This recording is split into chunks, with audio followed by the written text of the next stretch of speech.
sua esposa já está ali de intercessora em prontidão, né, Kathleen? Em prontidão.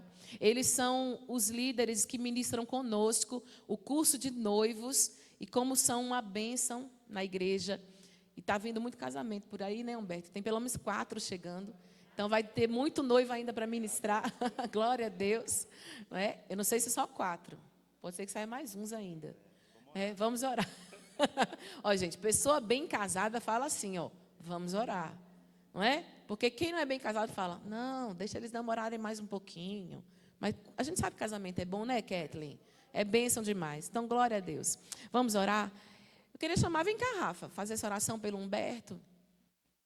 Quase uma transferência de unção de mestre para mestre.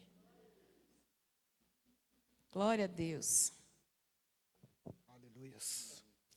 Senhor Deus Pai, em nome de Cristo Jesus, nós apresentamos diante do Senhor Humberto, Pai amado. Nós pedimos ao Senhor, confirma a palavra que o Senhor já deu para ele, Pai amado. Oh Deus, dê autoridade, ousadia no Espírito Santo, para que ele possa ser um ministro conforme a tua vontade, conforme o teu querer. Traz à mente dele aquilo que o Senhor quer falar conosco nesta noite, Deus. Encha ele com o teu Espírito Santo, Pai amado, em nome de Cristo Jesus, Pai amado. E fala conosco através da vida dele, é o nosso pedido, em nome de Jesus. Amém. Amém. Tá bom, obrigado, viu, pastora? Vamos lá, né? Subir aqui, a gente tem que dar o primeiro respiro, né? Porque, como todos sabem aí, é mais comum eu ficar em cima, né, mexendo na mesa, do que aqui em cima, né? Mas, como a pastora falou, né, estar aqui em cima, falou muito comigo, né, falou muito no meu coração, porque é uma responsabilidade subir aqui em cima do altar. E a gente não pode subir de qualquer forma, né? Ainda mais quando a gente vem na primeira vez, como que é subir no altar? É difícil, né? Mas o nosso apego tem que ser em Deus, né? É Ele que nos capacita, porque se for através da nossa força apenas, né, infelizmente a gente não é capaz. Mas a minha oração sempre foi que Deus me use como um canal de falar a palavra dele. Eu até brinquei, eu quero ser um microfone, mas que ele seja o ministro dessa palavra, né? Essa é a minha vontade, de todo o coração, irmãos. Bom, vamos lá. Primeiramente, eu gostaria de agradecer, né, aos pastores pela confiança, porque trazer a palavra aqui em cima não é fácil. Foram 3 semanas de meditação, buscando a Deus o que falar, né? Porque são vários temas. O pastor me passou um assunto e deixou dentro desse assunto aberto, a que eu pudesse escolher o que eu quisesse, né? E como já foi falado aqui durante o culto algumas vezes, né? O que eu quis trazer aqui para vocês hoje, o tema é a importância do casamento. Deus falou muito comigo sobre esse tema. Não é porque a gente faz o curso de noivos, tá, pessoal? Só para não foi só por isso, tá? Mas Deus tem falado muito sobre isso nesse último mês com a gente. Então, vamos lá, né? Bom, eu queria começar, se a gente pudesse ler Gênesis 2, 18 a 24, por favor.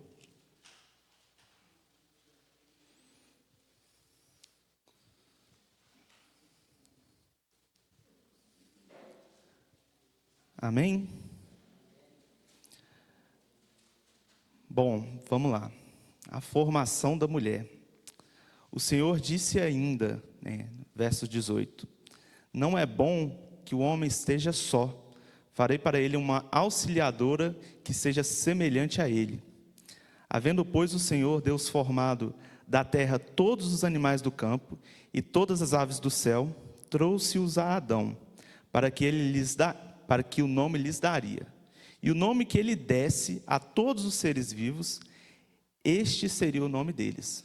O homem deu o nome a todos os animais domésticos, às aves do céu e a todos os animais selvagens. mas para o homem não se achava uma auxiliadora que fosse semelhante a ele.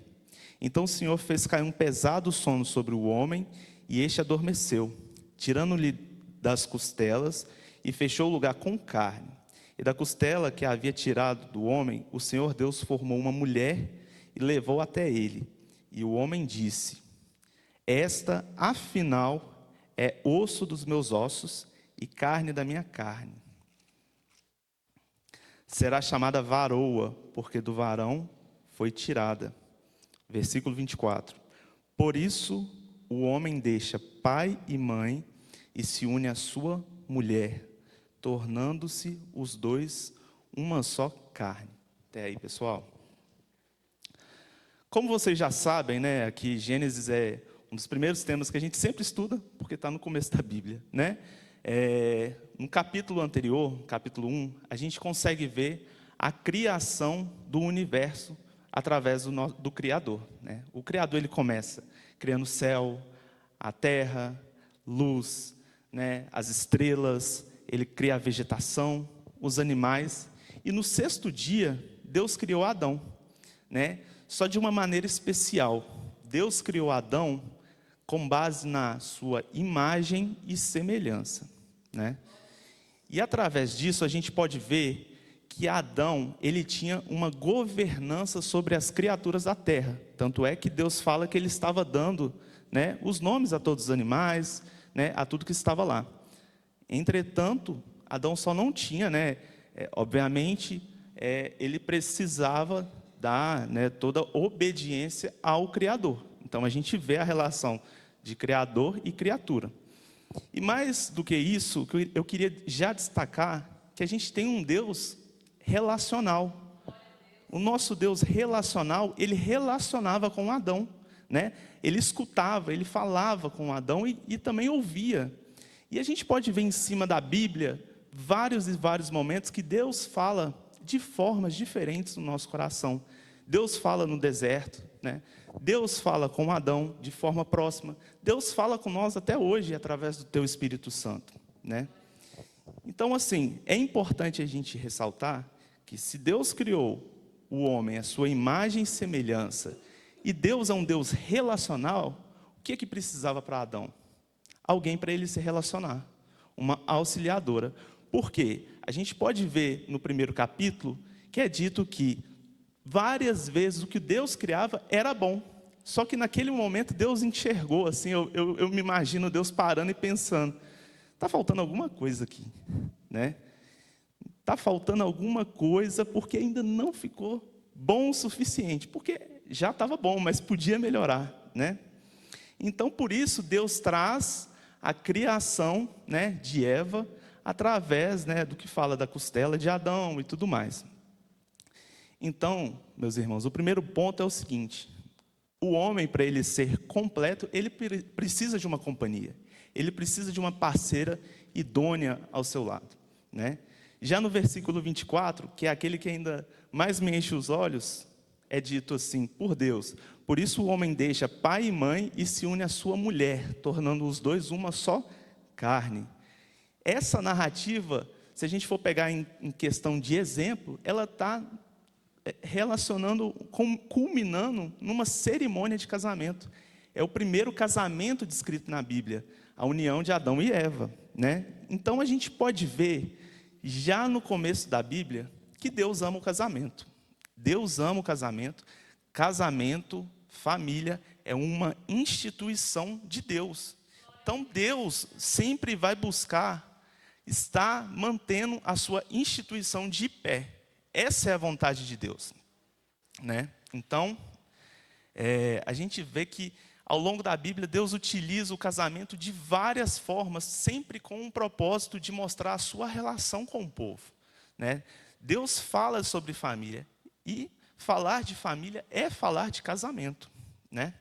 Se a gente for buscar aqui, a minha ideia aqui é fazer, né, uma visão geral do que era o casamento no Antigo e Novo Testamento, e traçar, então, o cenário que hoje a gente vê do casamento. No Antigo Testamento, a gente vê uma estrutura um pouco mais patriarcal. Aí aqui, pessoal, eu estou falando de uma forma geral muito geral, sem entrar nos pontos a pontos, né? Mas aqui era uma estrutura mais patriarcal, onde o principal objetivo era a formação de família, dar continuidade à sua linhagem, né? Onde a gente vê o início através de Abraão, né? E também a proteção da mulher, mas alguns papéis ali ainda da mulher ainda eram mais voltados. O homem ele ainda tinha um pouco mais de um certo, digamos assim, privilégio até por base da lei, principalmente quando a gente fala nas questões do divórcio, né? Que havia aquela carta ao divórcio às mulheres. Agora nosso Jesus, quando ele vem à Terra, ele já mostra que é possível transformar o casamento através do seu próprio exemplo, né? Deus vem à Terra e morre por nós, mesmo que a gente não fosse, mesmo que não somos merecedores. Então Deus traz o seu próprio exemplo no fim, o casamento, né? Então a gente pode ver nesse momento um Deus falando sobre aliança, um Deus falando, refletindo aquilo que é dito, né? Uma relação entre Cristo e a igreja, uma relação de um amor sacrificial, que é possível ser vivido sim, né? Então, nesse momento, Deus também estabelece papéis conjugais, né? Uma questão de mutualidade entre ambos os casais, né? Ambos os cônjuges, com o mesmo propósito, né? Se complementarem, né? Para fazer a continuidade da família. E além disso, Deus também fala muito, né? E ele cerca o limite do divórcio, com a intenção mesmo, né? Da união ser estável, para que ela possa continuar ao longo mesmo dos enfrentamentos que acontecem durante o casamento, né? Então a gente vê aqui Jesus como um exemplo que ele também ama o casamento. Jesus demonstra isso nas suas atitudes. E isso me fez pensar muito, meus irmãos. Quando a gente para e pensa, qual que é a visão de casamento que a gente tem hoje em dia? Como que é o casamento próximo a nós? Como que as pessoas têm tratado o casamento? Isso aqui, irmãos, não é querer falar sobre da vida de ninguém, até porque isso afeta diretamente a nós, né? A ideia é que a gente mude o conceito do casamento no sentido de voltar a vê-lo com a responsabilidade devida, tá? Eu falo isso porque eu trouxe aqui um panorama que mostra alguns indicadores do casamento no Brasil, que foi divulgado recentemente através de uma pesquisa do IBGE. Irmãos, é assustador, para dizer o mínimo. Primeiro, casamentos estão em declínio. Uma pesquisa feita pelo IBGE, referente a 2023, que foi o ano que a gente casou, né, mostra que nesse ano aconteceram em torno de 930 mil casamentos entre pessoas de sexos diferentes durante 2023. Esse número ele já apresenta uma redução de 3% em relação a 2022. Só que é importante pensar que em 2022 foi um ano que aconteceu muitos casamentos. Por quê? Por conta da pandemia. Muitos casamentos que iam acontecer em 2020, 2021, foram postergados e aconteceram só em 2022, no final de 2021 e 2022, o que fez o número crescer. Então, dos últimos anos, 2022 é o único que apresenta com um aumento, e o restante com declínio. Então, se a gente pega para olhar um espectro de tempo maior, vamos olhar então em 2015. Lá aconteceram 1.137.000 casamentos no Brasil. Quando a gente compara com o número de hoje, está apresentando em torno de 18% a menos do que há menos de 10 anos atrás.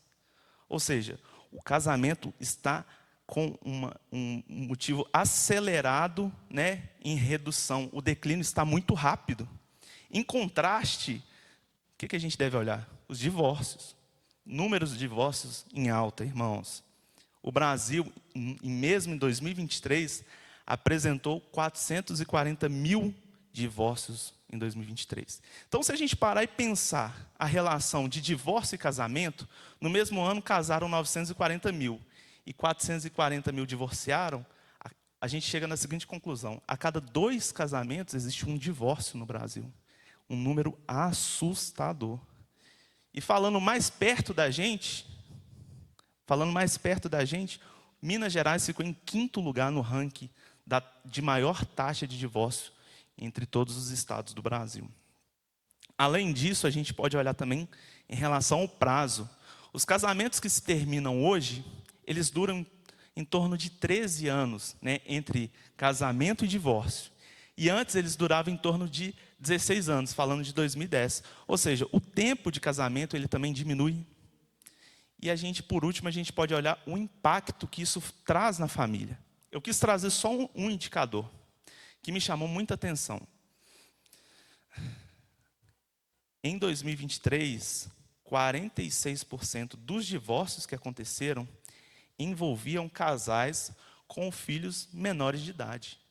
O que a gente está olhando para esse número e pensando? A geração futura está vendo a sua família ser disseminada agora. Qual é a referência que eles estão tendo do casamento? A relação em que o pai e mãe podem morar separados. Não estão vendo os papéis do pai, os papéis das mães dentro de casa de forma unida, mas de forma separada. E isso, meus irmãos, é um número assustador. Por quê? Porque o casamento ele se perdeu nos dias de hoje, nos termos de objetivo.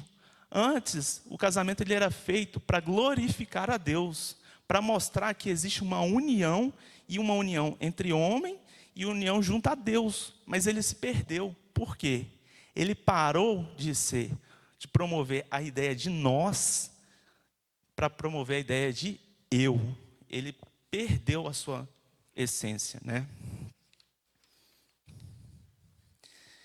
Então, assim, a gente sabe que o homem ele busca os próprios interesses, né? Mas nenhum sucesso nessa vida pode compensar o fracasso da família. Nenhum. E quando a gente olha, principalmente, para o comportamento dos casais hoje em dia, eu queria separar em 2 classes. Primeiro, os casais de idade jovem, né?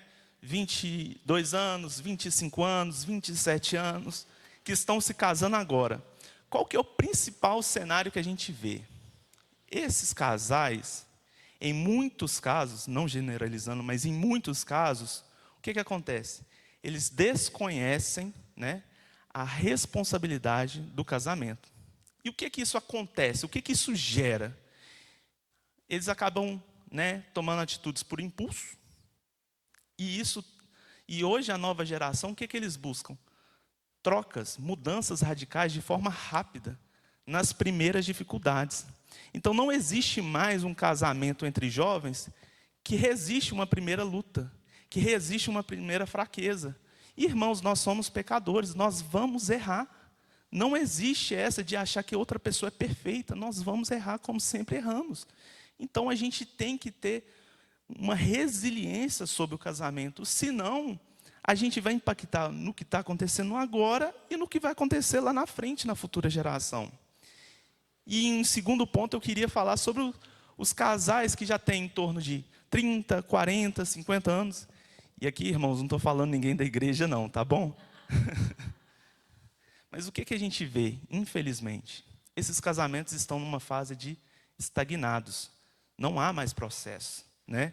Estão presos em situações que não foram resolvidas, situações do passado, mas que até hoje não foram resolvidas. Nesse sentido, existe uma falta de comunicação, uma falta de perdão, uma falta de companheirismo, e casais, às vezes, que se aparentam estar juntos, inclusive agora estão dormindo em camas separadas.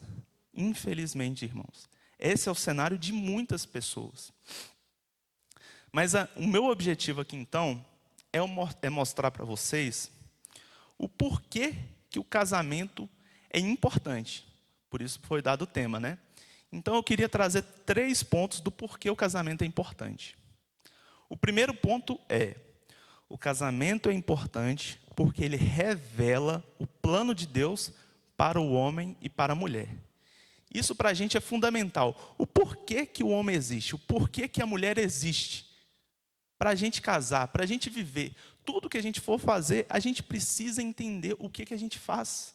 Não adianta um engenheiro querer ser um dentista ou um dentista querer ser um médico, né? Cada um tem que entender a sua função dentro daquilo que foi estabelecido para você fazer, né? Então Deus, além de criar a família, ele instituiu, ele designou a responsabilidade de cada cônjuge, né? Que faz parte do núcleo familiar. E aí eu fui pesquisar um pouquinho sobre essa palavra cônjuge, que ela é tão difícil de falar. Eu estava pensando, às vezes parece até dois carioca brigando, né? É muito estranha essa forma de falar. Mas eu fui buscar a origem dela no latim. Eu encontrei conjugem ou conjugum, né? Mas a verdade, ela pode separar em duas sílabas, talvez, né? Com significa com ou estar junto, né? É a questão da união. E jugum, né? Significa jugo. Eu não sou da roça, pessoal, eu sou daqui, né? Nascido e criado na cidade. Eu fui pesquisar o que é jugo, então. E aí eu fui encontrar o que realmente era aquilo. E eu vi na internet que é uma peça, né, de madeira que muitas vezes é usada em animais, principalmente em bois, né, para puxar o arado. Isso falou muito comigo, por quê? Isso demonstra, então, que o significado original é que aquele que está sob o mesmo jugo, ou seja, compartilhando o mesmo caminho, o mesmo propósito, né, a mesma missão. A gente pode parar e olhar então, deixa eu beber uma água, senão não aguento, né?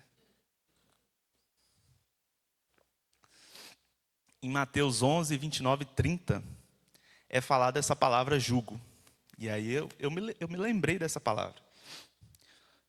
Lá diz o seguinte: tome sobre vocês o meu jugo e aprendam de mim, porque sou manso e humilde de coração, e vocês encontrarão descanso para a alma, pois o meu jugo é suave e o meu fardo é leve. Jesus aqui ele está usando uma imagem de jugo para descrever uma relação de discipulado. Ou seja, não tem tanto a ver com casamento aqui. Mas a gente ainda assim pode trazer essa palavra como uma analogia, porque sempre vai ser dois andando para o mesmo caminho, na mesma concordância, lado a lado. E Deus criou o homem e a mulher, né? Falamos aqui sobre o jugo, andar juntos. Então eles têm um objetivo de se complementarem, não de lutarem por um posto só. Mas a ideia é que um sem o outro não funciona. É ambos juntos. É como se fosse uma peça de quebra-cabeça. Se a gente pôr a peça assim, ela não vai encaixar. Ela tem que se encaixar da forma correta, né? Para que ela possa ficar junta. Então, Deus traz características para o homem, que às vezes a mulher não tem, mas características também para a mulher, que às vezes o homem não tem. Características físicas, motoras, forma de pensar, forma de agir, né?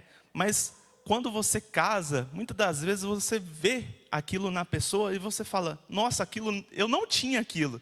Mas hoje nós dois juntos temos essa característica. Porque o casamento ele passa a ter um senso de união, né? De modo que já não são mais dois, porém uma só carne. Portanto, ninguém separa o que Deus uniu. E aí, irmãos, falando aqui sobre o plano de Deus, né, sempre me vem essa passagem, a carta de Paulo aos Efésios, né, Efésios 5, 21 ao 33, que eu queria que a gente lesse junto.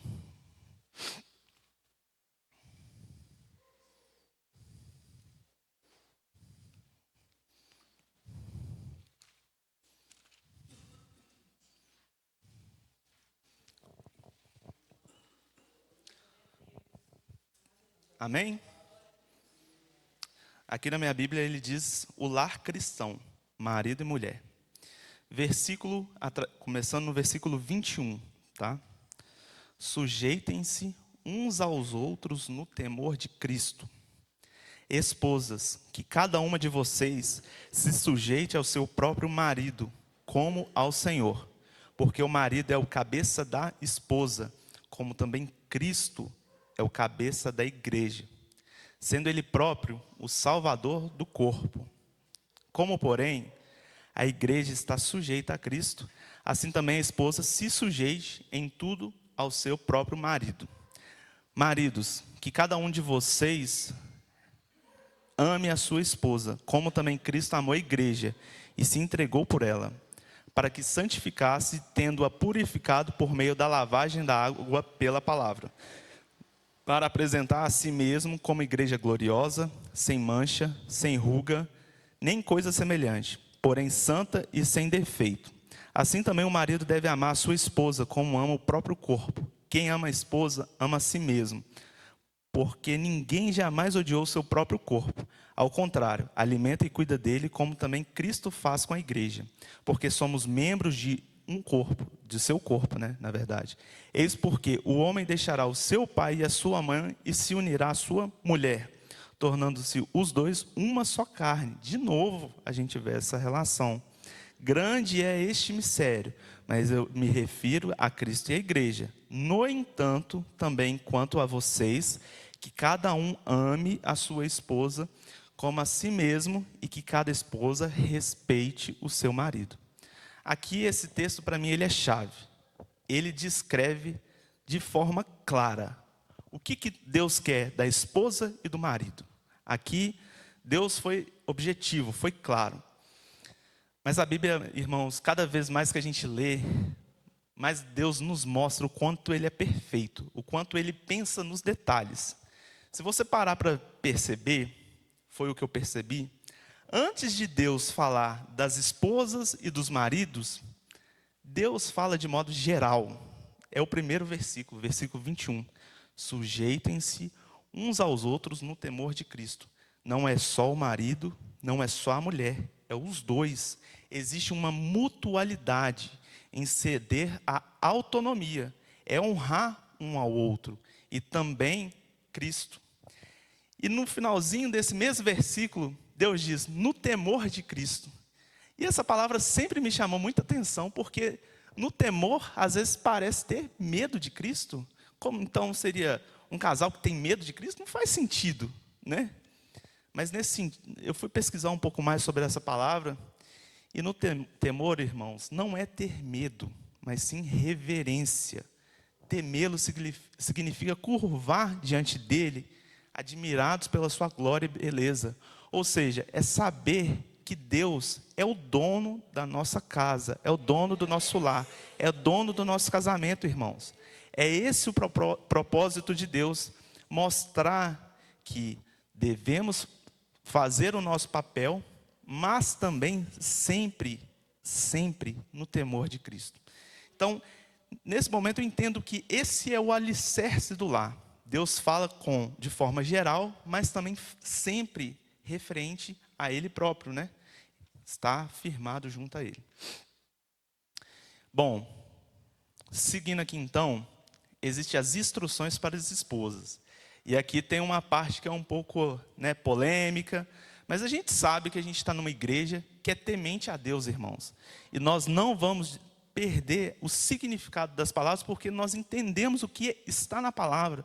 E nós não vamos causar confusão, porque Deus nos dá o entendimento da tua palavra. Aqui é dito, mulheres, sujeitem-se aos seus próprios maridos como ao Senhor.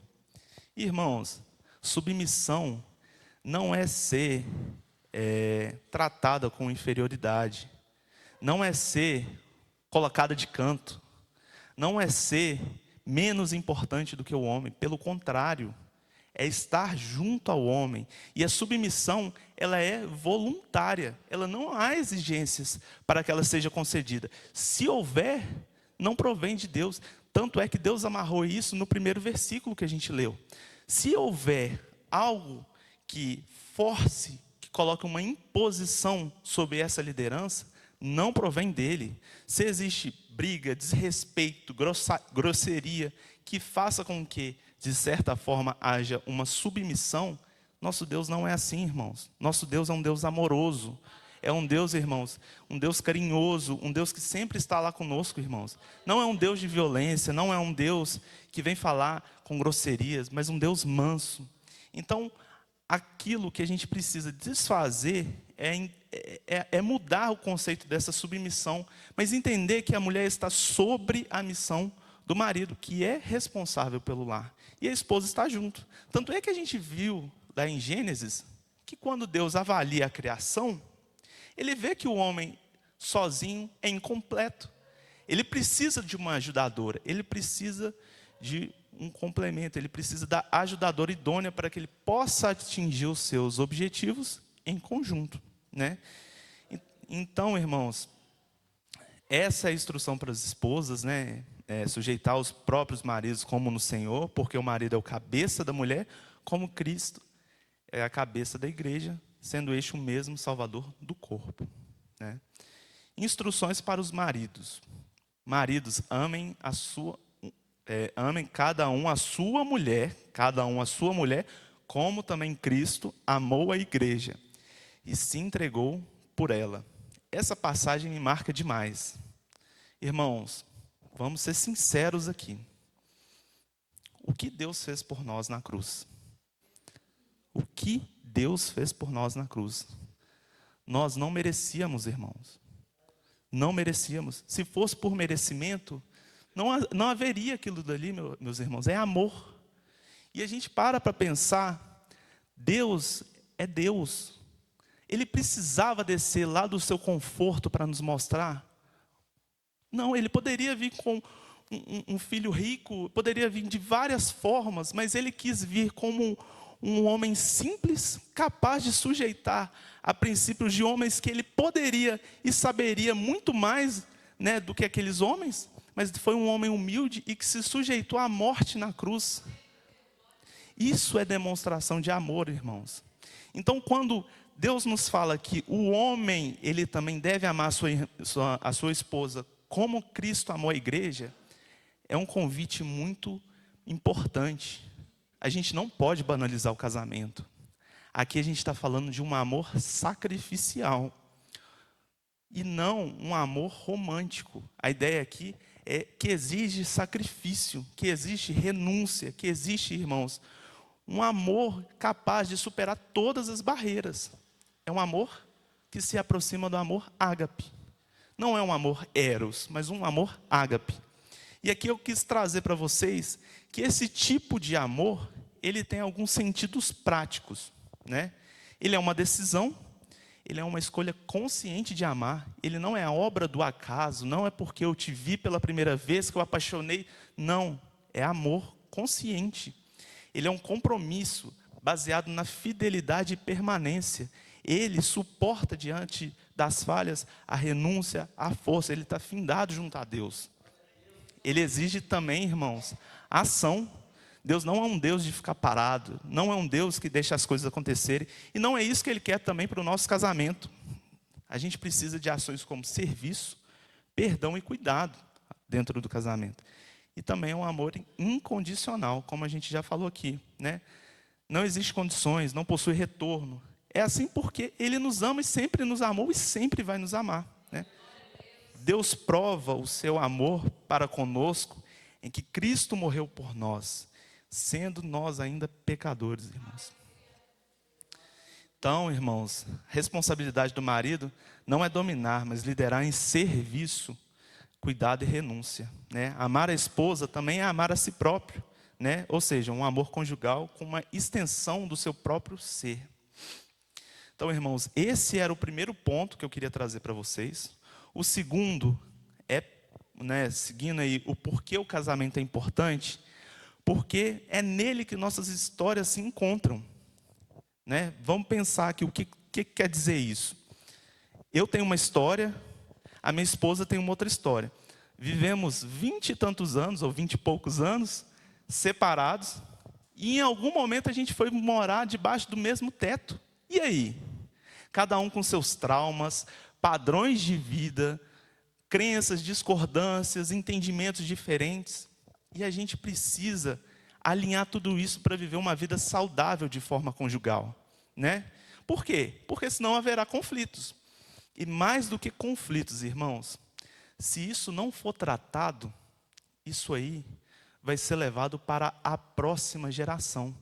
Porque nós temos uma herança familiar que a gente carrega, é como se fosse um DNA, que ele veio conosco até o momento do casamento. E existem, né, partes boas e partes ruins. A gente precisa avaliar o que é as partes ruins para que a gente possa renunciar da nossa vida. Porque senão a gente vai ver comportamentos se repetirem, né? Por exemplo, um casamento, né, onde os pais criam com muita, digamos assim, explosividade, tudo é briga, tudo, né, quebra o pau. O que acontece? A chance da pessoa que casar seguir aquele mesmo comportamento, às vezes de forma até inconsciente, ela sempre pensou que aquilo não era legal, mas ela repete. Isso sempre acontece, irmãos. Isso sempre acontece. Sabota a relação. A gente precisa entender e conseguir, né, renunciar isso do nosso casamento, porque é aí que muitos casamentos caem, irmãos. Né, a gente vê aqui um exemplo, Êxodo 20, do versículo 5 a 6, não precisa abrir. Visita a iniquidade dos pais nos filhos, até a 3ª e 4ª geração. Não é uma maldição automática, mas é um padrão que se repete. Né? A gente pode ver que existem casos também, como em Ezequiel 18, 14, 17. Será que dá para a gente ler junto? Ezequiel 18, 14 a 17. E se esse filho gerar um filho que veja todos os pecados que o pai cometeu, e vendo-os não fizer coisas semelhantes, não comer da carne sacrificada nos altos, não levantar os olhos para ídolos da casa de Israel, não contaminar a mulher do seu próximo, não oprimir ninguém, não retiver o penhor, não roubar, repartir o seu pão com o faminto, cobrir as roupas daquele que está nu, desviar a sua mão da injustiça, não emprestar para ter lucro nem cobrar juros, executar os meus juízos e andar nos meus estatutos, este tal não morrerá por causa da iniquidade do seu pai, certamente viverá. Então, irmãos, a gente vê que existe uma responsabilidade que é pessoal. O filho ele não é condenado pelos erros do pai desde que haja uma mudança para uma vida de retidão, né? Ou seja, os padrões eles podem ser mudados, né? E assim, eu vejo também essa parte da herança familiar separada em duas partes. Aquilo que a gente recebeu até o momento do casamento, né? Vamos supor que o casamento está aqui. Antes da minha vida do casamento, eu recebi uma herança familiar. Mas eu também posso dar uma herança familiar para aqueles que vêm depois, para a futura geração. E é por isso que nós estamos aqui, para mudar aquele comportamento que não agrega na nossa família, né? Enxergar e trazer a renúncia, a cura, porque não é isso que a gente quer para a nossa família. Então, o casamento, quando a gente recebe, ele pode trazer modelos conjugais, trauma, abandono, rejeição, vícios, né, que é não só como drogas, mas explosividade, fuga de conflitos. Muitas famílias têm um costume de não resolver conflitos, jogar a poeira para debaixo do tapete, e aquele assunto não foi resolvido, e fica por aí, e ninguém pede desculpa para ninguém. Lá na frente isso dá um problema. Vai juntando, vai juntando, vai juntando, e uma hora a bomba explode, né? Mas também existem famílias que são até bem estruturadas, mas falta diálogo, falta afeto, perdão. Tem famílias que os filhos nunca viram os pais dizer um eu te amo para a mãe, ver um carinho do pai com a mãe, ou com a mãe com o pai, né? Isso é importante também que os filhos tenham essa percepção, porque eles vão repetir isso lá na frente, né? Além de padrões espirituais e emocionais, né? Então, assim, é perigoso casar carregando, né, bagagens que não foram curadas. Então, irmãos, a gente precisa identificar, tratar e nunca ignorar isso, porque senão isso pode voltar na futura geração, né? E o que é o casamento que a gente quer deixar, então? Nós, irmãos, o que a gente quer mudar, o que a gente pode fazer também, é a herança que a gente vai deixar para a futura geração. Nós não temos culpa do que aconteceu, mas o que vai acontecer a gente tem chance de mudar. Só que a gente precisa se posicionar, né? Se a gente aceitar as coisas da forma como ela é, não vai ter mudança, né? O que eu quero para o meu lar? Um lar onde há oração, diálogo, perdão, filhos que enxergam o valor do casamento, um legado de santidade, fidelidade e aliança, uma cultura de honra e estabilidade emocional. É isso que a gente pode deixar para a nossa família, quebrando sempre, irmãos, padrões que a gente não vê que agrega para a nossa família. A gente pode fazer isso, né? Então, a gente, primeiro, para fazer isso, precisamos constantemente renunciar. Não é fácil, tem coisas que estão agarradas na gente, mas podem sair, né? Segundo, a gente pode contar com o nosso cônjuge, mas para isso é necessário falar.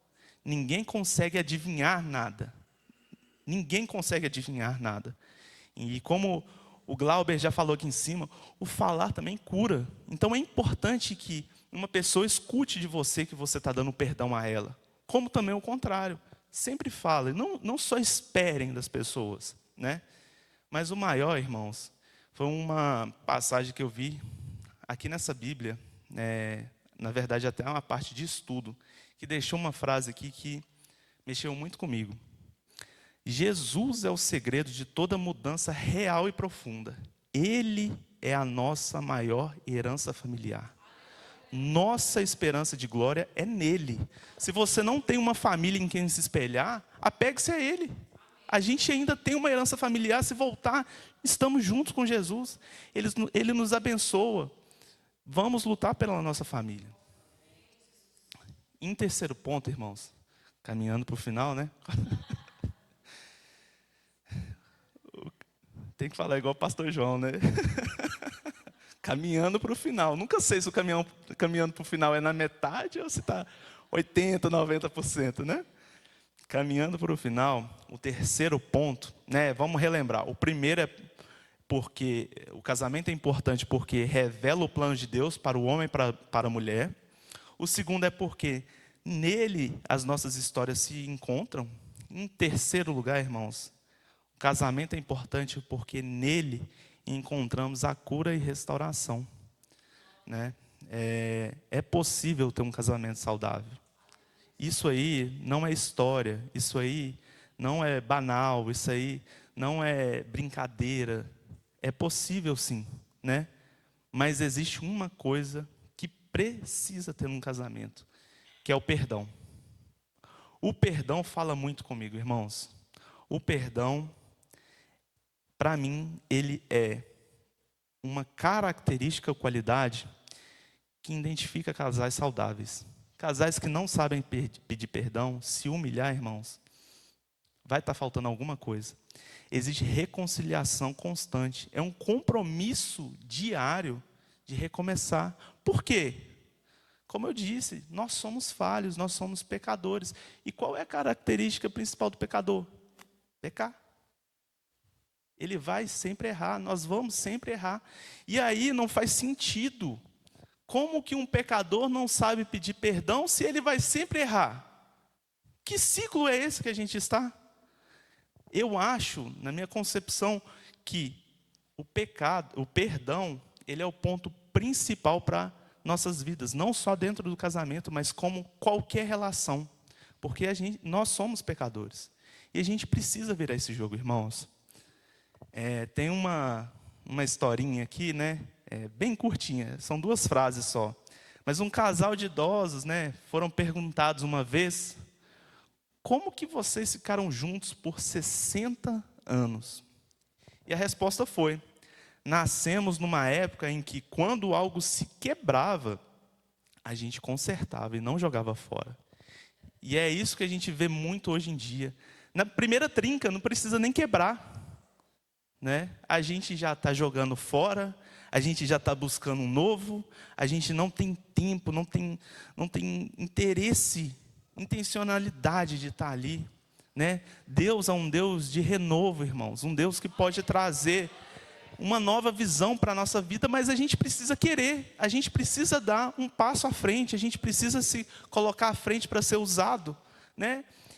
E muitas das vezes a gente vai se deparar com essas situações. Pedir perdão não é fácil, não estou falando aqui que é fácil chegar e pedir perdão, e principalmente às vezes quando a gente sente que a gente tem a razão. Já passaram por essa situação? Às vezes a gente acha que a gente tem a razão, mas a gente fica preso naquilo, né? Mesmo sabendo que a gente tem razão. E o que Jesus nos fala quando a gente vai em Mateus 18? Pedro pergunta, quantas vezes devo perdoar? O que Jesus responde? 70 vezes 7. Deus está fazendo uma multiplicação aqui, irmãos? Não, não é conta aqui. A ideia aqui é que não haja limite. A gente deve perdoar todos os dias. Esse é um princípio do cristão, né? Quem vai ganhar a guerra quando ninguém pede perdão? Ninguém. Os dois estão perdendo. E quantas vezes a gente já passou por uma situação que a gente até pensou em desistir, e na verdade era pedir perdão para resolver aquela situação, né? Então, assim, o perdão é algo tão sobrenatural que somente é possível quando entendemos quanto Deus nos amou, né? E para resolver tensões familiares, o que a gente precisa? Que cada um se humilhe, né? Cada um se entregue, é renúncia, né? É como falou lá no texto, sujeitar, né? Pedir perdão e conceder o perdão. Não é falar assim, eu te perdoo, tudo bem. Mas na verdade é pedir perdão de coração, irmãos. Grande graça requer também grande graciosidade, começando no nosso lar, né? E pedir perdão não é fingir que nada aconteceu, mas é decidir não alimentar a mágoa. É dar um passo à frente, irmãos, é superar a situação. Esses são os 3 pontos que eu quis trazer para vocês. Então, por que o casamento é importante? Primeiro, né, porque revela o plano de Deus, porque nossas histórias se encontram e porque nele encontramos cura e restauração. Fazendo uma analogia, a gente pode fazer um paralelo com uma casa. O que é o papel conjugal, então? Ele é a estrutura da casa, aquilo que mantém firme. Se cada um fazer o seu papel, se não houver inversão de valores, inversão de papéis, a nossa casa está estruturada. O que é a herança, né? Aquilo que nossas histórias se encontram? A herança familiar é o interior da casa, aquilo que está ali dentro, aquilo que vai ser tratado durante os dias, os meses, os anos. Então é necessário ter um interior saudável. E o perdão é a manutenção. Uma casa não vive sem manutenção, irmãos. Perdoar é um ato que é necessário se fazer todos os dias. Indo para a conclusão agora, né? A gente falou muito aí de casamento, dos problemas, de tudo aquilo que aparece. Mas eu quis trazer também como preservar o casamento, dado essas situações, né? 4 dicas. Aceitem a imperfeição do outro. Não adianta a gente imaginar que o nosso cônjuge é perfeito. Nós também não somos, né? Então não vamos fantasiar que as outras pessoas, que o outro vai sempre fazer tudo certo. Ele vai errar e nós também vamos. Isso faz parte. Então a gente precisa encarar todos os problemas com amor. É necessário. O amor encobrirá uma multidão de pecados. E o perdão, ele é constante, como a gente falou, né? Antes sede misericordiosos, um para com os outros, como também Deus vos perdoou em Cristo, né? A segunda dica, irmãos, mantenham Deus no centro do seu lar, né? Foi Deus que estabeleceu o casamento, foi Deus que estabeleceu a sua família, né? Então, Ele é o que poderá ser sempre sucedido, Ele que poderá estar ali para que sua casa seja sempre bem sucedida, né? Se o Senhor não edificar a casa, em vão trabalhos que edificam, né? Então a gente precisa entender porque muitos casamentos estão falidos hoje em dia, irmãos, porque Deus não está no centro daquele lar. Deus sumiu daquela casa, irmãos, há muito tempo, né? Por conta dos nossos comportamentos, por conta daquilo que a gente se prende. Então precisamos também mudar essa estatística, né? Terceira dica: construam a vida conjugal juntos. Não é só papel da mulher fazer tudo e sobrar e o homem ficar em casa tranquilo, e nem o contrário. É uma vida conjugal, né? É uma vida de concordância e interesse mútuo. Os dois têm que estar interessados, né? Então, a gente vê em Mateus 19:6, assim já não são mais dois, mas uma só carne, né?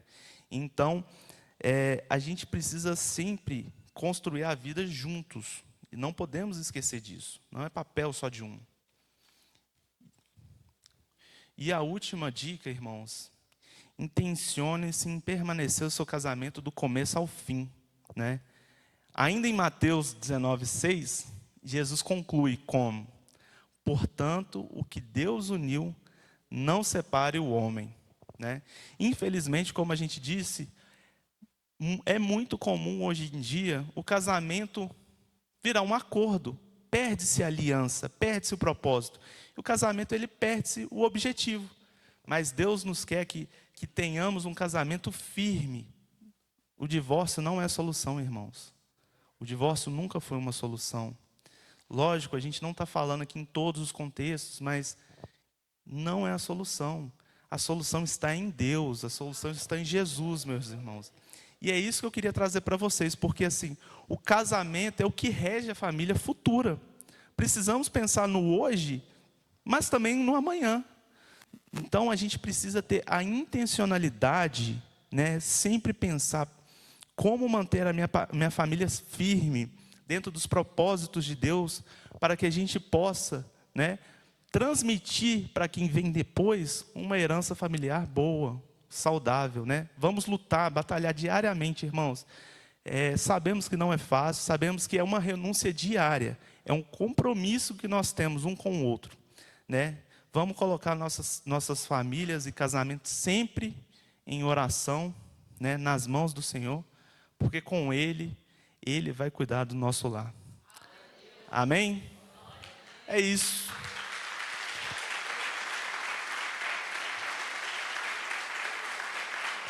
Obrigado, irmãos. Ô, irmão, vocês não estão entendendo como é que é o curso de noivos. Você está tendo só uma palhinha. Só uma palhinha, né, Humberto? Kathleen, vem cá, que a gente quer orar por vocês. Essa semana, eu anotei aqui, essa semana o Dani chegou em casa e falou assim: mamãe, eu presenciei uma cena na universidade que me deixou muito triste. Eu estava caminhando e uma jovem foi saindo na frente e 4 jovens começaram a ridicularizar ela, dizendo: a fulana quer casar. A fulana acredita em casamento. Ela acha que família é importante. E aí ela falou assim: não, eu não quero casar. Para de enrolar, fulana. A gente sabe que você é crente. E ela falou assim: não, eu não sou. Mas a gente vê no seu status, você postando lá nos cultos da sua igreja. Não é porque eu vou. Ela falou assim: não é porque eu vou na igreja que eu sou crente, não.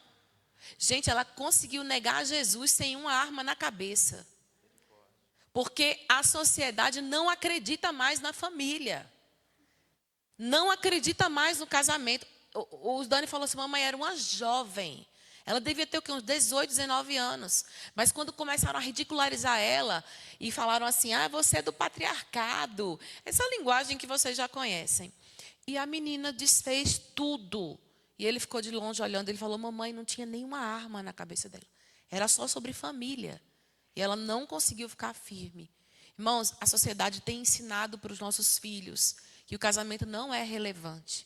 Que o casamento não é importante, que a família não é importante.